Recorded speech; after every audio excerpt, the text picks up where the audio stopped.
And later on in the years, I had a wonderful experience of being alone with Srila Prabhupada when he was in Hawaii. I was on my way to Japan to try and distribute books there. Actually, it was just that the Japanese people were so pious, they were giving so much Lakshmi, so the devotees were going there to try and build Vrindavan.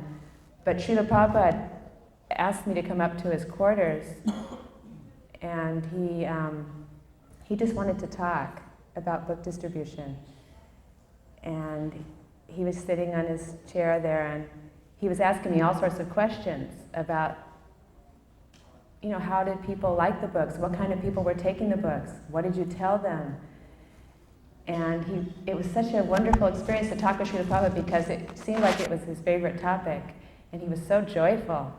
So he would say, well, what kind of people are taking the books? And you know, I was straining my mind. I said, well, doctors and young people and diplomats. Prabhupada said, diplomats?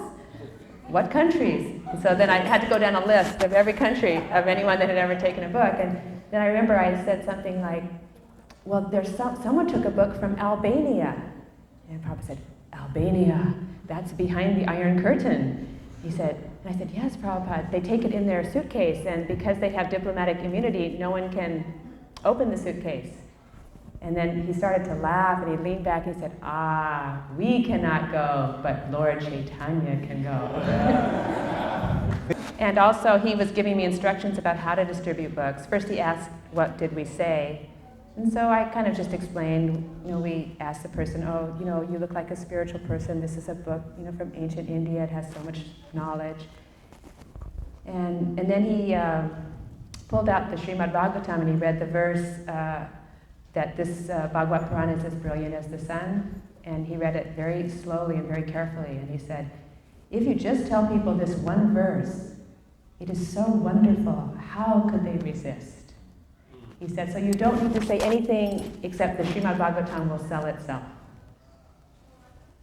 And he also was talking to me about women and how in this age it was actually a benefit to be a woman to be able to preach, because he was saying that in Kali Yuga, you know, things are so degraded that people don't trust men.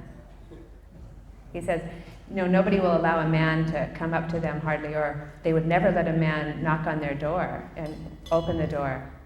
What time is that? Yeah.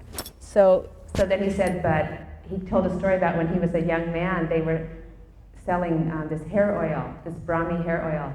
And they would send these young women, respectable young women, door to door, and then everybody would open the door and buy Brahmi hair oil.